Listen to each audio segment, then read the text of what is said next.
What's happening, guys? Today we're going to be talking about the biggest mistakes that college freshmen make. Completely original idea that no one has ever done before in the history of mankind. But you know me, guys. I'm a trailblazer. I'm a maverick. And this is the part of the video where I ask you to gently tap the like button in order to defeat the evil YouTube algorithm.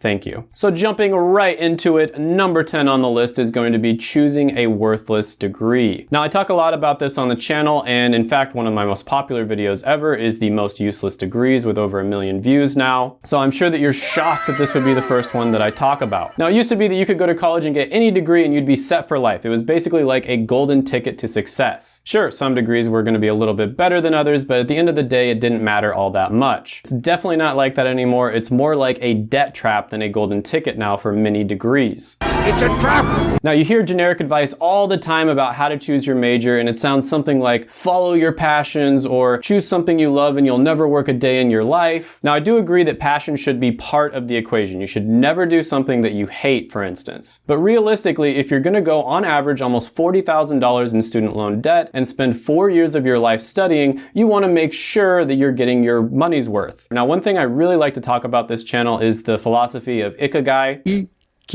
Ikigai. And yes, I know I'm pronouncing it wrong. Everyone always comments that I pronounce it wrong. Sorry. I'll have the correct pronunciation pop up on the screen. Now, I could do an entire video on Ikigai, but basically it talks about 4 things: what you love, what you're good at, what you can get paid for, and what the world needs. So for instance, I talk about how psychology degrees are pretty overrated, and for the most part, you probably don't want to go into one unless you have a really good plan and you know exactly what you're doing in the future. And so psychology would be a great example of something that the world needs, and it might be something that you even love. So that would fall into the category of something that is your mission. However, it's very difficult to get paid to do psychology, and there's over 100,000 people who graduate with a bachelor's every single year, and a lot of them go into it thinking that they're going to be able to get a job, and they can't. They have to go back to school to get at least a master's and sometimes a doctorate in order to even be able to get a job. So whenever you're thinking about what career that you should go for, you should keep all of these things in mind. Sure, what you love, aka your passion, is probably the most important out of those 4 things. However, you probably shouldn't just ignore all of the other ones because in most cases it won't turn out well for you. And even if you think of just following your passion, the average 18-year-old's passion is scratching his balls and playing Call of Duty for 16 hours a day. So you're gonna follow your passion and do that for the rest of your life? I hope not. That's kind of stupid. You know, you need to dial it down to maybe 6 hours a day instead of 16. So many people are ending up deep in student loan debt and they're graduating with a degree that won't even help them get a job. In many cases, getting a college degree, such as the ones that I'm talking about, not only will they not help you, but they will actually hurt you when it comes to achieving your goals. And this kind of brings me to my next point, and it's sad that we have to, start thinking about these things at such a young age, but You really do be like that sometimes. Number 9 on the list is not knowing why you're going to college. So many people go to college because it's the thing that everyone else is doing and they're just kind of following along. Once you go to college, you're set. It's time to have fun for 4 years and go deep in debt. Hey, that rhymed. I didn't mean for that to rhyme. Now, college, of course, has been glorified for decades in all kinds of different movies, American Pies, and all kinds of other stuff. It's basically a part of the American dream at this point. College and success have pretty much become synonymous at this point, and if you don't go to college, you're not going to be successful. That's what you hear all the time. Now, obviously, some of the degrees are still worthwhile. They're definitely worth your time and money, but many of them aren't. Now, moving down the list, some of them might not be as good as they used to, but if you have a really good plan going in, you know exactly what career you're going for, you can still make them work. And then some of them are just plain bad. I mean, listen, if you're passionate about the subject, minor in it, maybe double major in it, study it on the side, take extra classes in it, but never major in it. The truth is, the main purpose for going to college is to set yourself up for a meaningful career. Sure, there's other stuff to it. You're introduced to new ideas. It's fun. You learn a lot. Your brain gets expanded, okay? All of that stuff, maybe you find yourself. And yes, that is a unique experience technically. There's no other experience like college. But the truth is, there's many, many things out there that could also be unique experiences. And there's so many other ways that you could achieve all of those things that I just mentioned. You could move to a new city or a new country for 4 years. You could backpack the world for 4 years. There's so many other things that you could do with that time that would be just as meaningful meaningful as college, and they probably wouldn't cost nearly as much. If you want to find enlightenment, you can shave your head, move to Nepal, become a monk, meditate for 10 hours a day. Okay, I get it, I'm being overly dramatic here, I know, but I think you get my point. College is marketed as this once-in-a-lifetime experience where you'll find yourself and you'll solve all your problems, and nothing could be further from the truth. The main purpose of college is to set yourself up for a meaningful career, and everything else comes secondary to that. The other stuff is really nice, don't get me wrong, I had a great college experience, but it's not worth going $40,000 in debt. It's sad to say this, I wish it wasn't this way, but because of the fact that tuition costs are so high now, you have to treat college like an investment. So now the big question is, what kind of career do you want to have after college, and how is your major going to help you get there? Which brings me to my next biggest mistake, which is not having a plan. Most people go into college not having any plan whatsoever. And I tell people on this channel, I think this might be the #1 piece of advice that I can give you, is you want to figure out what career you're going for and then reverse engineer the steps that you need to take in order to get there. But of course that requires you to spend a lot of time and do a lot of research, so I guess that step's optional. Now this will save you a lot of time and trouble because a lot of the time you won't need a degree in order to achieve that goal. Just as an example, every single year tens of thousands of people graduate with a criminal justice degree. And they think this will help them to become a police officer, and in most circumstances it actually doesn't help you at all. A lot of police stations don't require you to have a degree at all, and some of them require you to have a degree, but having a criminal justice degree doesn't matter. And it's like that for most law enforcement positions, whether you think of detectives or whatever you're going for. There are a few positions out there where getting a criminal justice degree from the right program might help you, but for the most part, most of the people who graduate with that degree, they basically wasted their time. Now this is just one example, but there are many others that are like it. So it's so important for you to have a plan, figure out what your goal is, and then reverse engineer the steps in order to get there. Figure out what profession or career or industry that you're trying to get into. Talk to people who are currently in that industry using Facebook groups, LinkedIn, your personal network, maybe even cold calling people and like gently, nicely asking them if you can ask them a few questions. You can also cold email, you can check out different forums that are dedicated to different professions. Even professions that you think might be extremely well defined, like nursing for instance, there's probably 100 different nursing specialties. So it's still worth it for you to figure out exactly what specialty you're trying to go for. Once you know what you're going for, you can ask those people really important questions like, do grades matter? Should I be joining a lot of clubs? What type of clubs should I be joining? Should I be getting a job? Should I be networking? Who should I be networking with? Not only will this help you decide what degree you're going to major in, but it'll help you decide what degrees might be good double majors or minors or different skills that you should learn on the side. Doing this will clarify everything for you, and it'll make the whole college experience so much less stressful, so much more straightforward, and guess what? You'll actually be able to enjoy the rest of it instead of being worried 24/7 about whether you're actually going to be able to get a job at the end of the 4 years. Number 7 on this list is going to be optional for some people, but I would say for most people watching this is going to be a really good option. I think it's a mistake that people don't do it, and that is not going to community college. Now I've talked about this before, but you should either go to a really, really good school, like an Ivy League or a school that's like top 5 for whatever major you're going into, or you should just spend your first 2 years and go to a community college. The middle ground, in my opinion, isn't going to be worth it except in very rare circumstances. So basically you go to either one of the best schools or you want to go to a community college and just take the cheapest route possible. So for the small percentage of the people who watch this channel, they're geniuses, they're trying to get into Harvard or Stanford or MIT, that's great. You should definitely continue doing that. It's usually worth it for you to go to a prestigious college. It opens up a lot of doors and opportunities for you in the future. But for most people, I highly recommend just going to community college for the first 2 years and then transferring to an in-state university. Community college is so much cheaper. It's around $3,500 a year, which is so much cheaper compared to public schools or private schools. But on top of that, I would argue community colleges actually give you a better education, especially for the intro level classes. And the reason for this is because at community colleges, the class sizes are much smaller, and so you get a lot more one-on-one time with the professors. And on top of that, the professor's main job is teaching. It's not researching like it would be at a lot of the different public universities. This is something a lot of people don't realize, but college professors at public universities, their main job is researching and getting grants, and their secondary job, the little thing that they do on the side,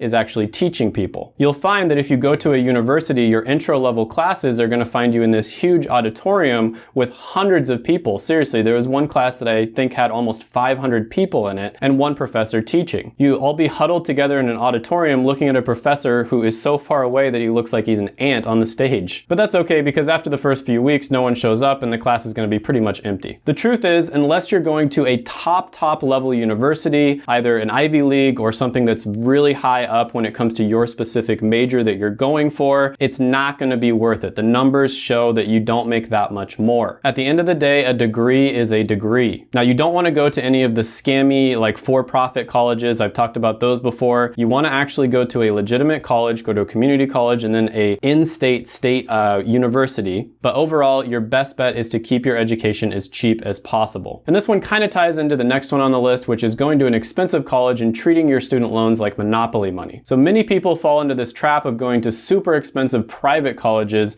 that make you open up your wallet and charge you much more, when the degree that you get, statistically speaking, is going to make you the same amount of money or very close in your entire lifetime. So the difference in what you end up paying for a private college is, generally speaking, from a personal finance perspective, is not going to be worth the very tiny difference in what you're going to end up making. So many people treat these loans like monopoly money. I mean, they don't really see the money, it's not in their hands, but they don't realize that they are spending a ton of money and they are going to have to pay that back in the future. They'll go out, eat with their friends all the time, they'll spend thousands of dollars a month on food and beverages. Realize that you will have to pay those loans back. As crazy as it sounds, you can't default on those loans. There's all kinds of other types of loans, like business loans, for instance, where you can just declare bankruptcy and default on them. You can't do that with student loans. You want to keep things as cheap as possible, and ideally you should try to pay for college without taking any loans out at all, which brings me to my next point. Number 5 on the list is going to be not pursuing as many grants and scholarships as they could have gotten. Now, I made an entire video where I talked about different ways that you can get free money for college. I think it's worth it for anyone to look at this. I'll pop up the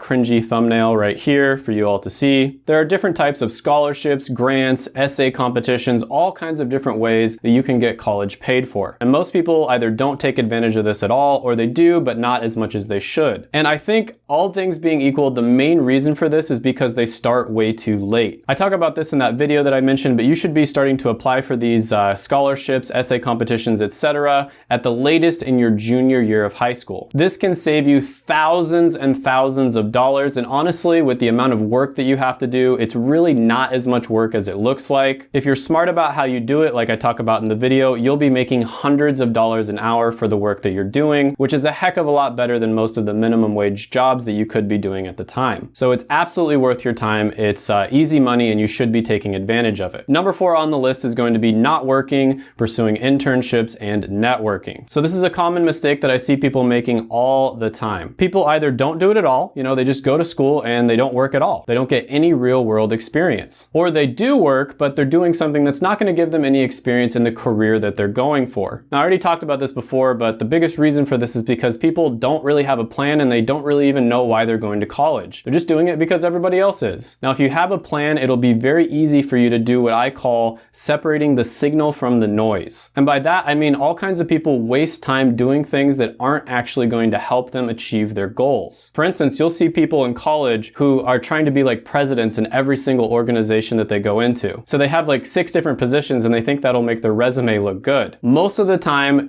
having 1 or 2 positions is great. The other 4 are a complete waste of time. And in fact, they're probably going to make you look like you're one of those annoying types of people. And separating the signal from the noise is basically the Pareto principle, or the 80-20 principle. 20% of the activities, internships, jobs, etc. are going to lead to 80% of the results. And it's your job to figure out what that 20% that is going to lead to the 80% is. By talking to people that are in the career that you're going for, they'll be able to tell you what actually matters and what is just a complete waste of time. And by the way, I kind of did fall into that trap of being one of those people who joined like every organization for a while. So when I make fun of people who are doing that, I'm actually making fun of myself. And by the way, as a side benefit, when you figure out the activities that actually matter, that are actually going to make a difference, first of all, you're going to have peace of mind because you're going to know that you're doing everything possible. And second of all, you're going to have a heck of a lot more free time because you're not going to be constantly doing all these things that you think might help, but in reality, they aren't going to help you at all. This means that you'll actually be able to free up some time and enjoy your college experience. Now, number 3 on the list is going to be basically the exact opposite problem of what I talked about before, which is doing the bare minimum. So a lot of people, what they do is when they first go into college, they do the bare minimum. They don't join any organizations. They don't do anything like that. And then at the last moment they realize, oh my gosh, I'm not going to be able to get a job. And then they just, join a ton of different clubs and they try to be as active as possible. But doing the bare minimum is a big problem, almost as bad as the other one. So you graduate from high school, which is a pretty structured environment where they basically tell you exactly what you need to do. You go to college where it's not nearly as structured and you have a ton of free time that you don't know what to do with. You have more freedom than ever before. That's the main point. For many people, they don't know how to manage their time properly, and so they basically end up just wasting all of that free time that they have. Netflix, binge drinking, wearing sweatpants to class, procrastinating until the night before the test and then doing an all-nighter.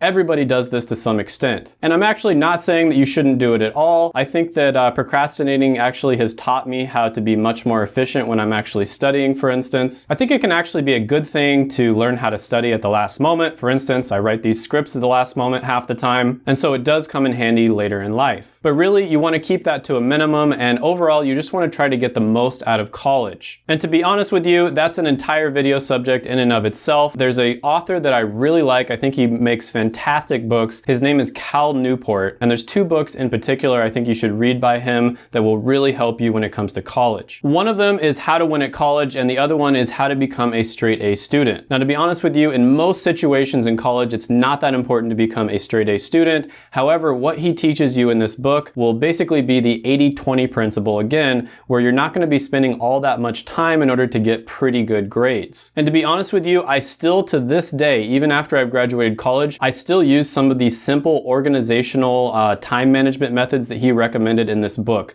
Absolutely fantastic book, especially the How to Win at College part. Number 2 on the list is going to be not learning basic personal finance skills. Now, honestly, I think that high schools across the nation, it should be required classes to teach people basic personal finance skills like doing your taxes, making a budget, investing, the importance of, finding the right career, all that sort of thing. I think it should be mandatory to teach that in high schools. Unfortunately, they don't, and so that's why you're watching a YouTube channel in order to learn it yourself. Most people, when they go to college, they go from an environment where your parents are making your food or the school's making your food, and then all of a sudden they go to college and no one's making your food for you, so what are you going to do? You're going to end up eating out almost every single day. I know this, I fell into that trap myself, and almost everybody does. What I really recommend when it comes to food and cooking, which is a huge part of your expenses, is just to learn basic cooking skills. Okay, basic cooking skills are going to serve you pretty much the rest of your life. Using a crock pot, for instance, is great because you can make all of the food that you need for an entire week using a crock pot. All you have to do is just put everything in there, put a little water in there, set it right before you go to bed, and when you wake up, it's going to be ready, it's going to be good to go. Then you can just individually package them and eat them throughout the entire week. Very easy to use, very cheap, and honestly, it tastes pretty good as well. This is just one example, but there's a ton of other personal finance things that you want to learn, such as budgeting, saving, investing. All of these things are extremely important. And you might be thinking, as a college student, you probably aren't going to have that much money to invest, but to be honest with you, you should start investing even if it's $1 as early as you possibly can. Most people don't think about investing in retirement until they're in their 30s. So the sooner you start doing this, even if it's with an insignificant amount of money,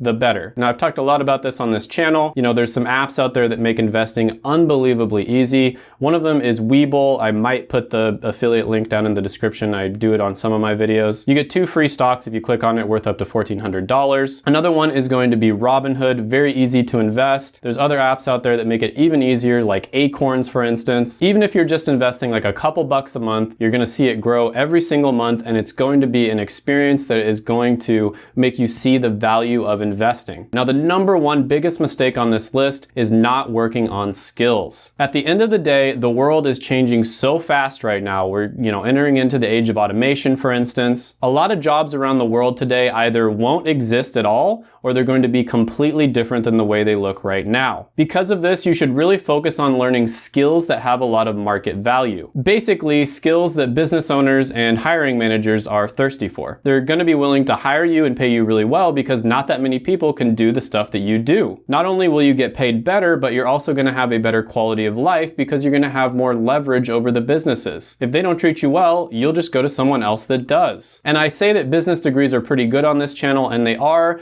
but realistically speaking, if you get a business degree and then you you don't do anything else with your time in college, you're gonna know all the theoretical stuff about business, but you're not gonna have any practical skills. So what you wanna do in college is you wanna build those practical skills and then do some type of project, which is gonna be different depending on what major you're in, so you can show a boss or a hiring manager that you can contribute to their business. You can show this to your potential future boss and they'll be much more likely to hire you. All right, guys, make sure to gently smash the like button, hit the subscribe button, ring the notification bell, comment down below any thoughts, comments, criticisms, etc. And before you go, make sure to check out my other videos right here. I made them just for you.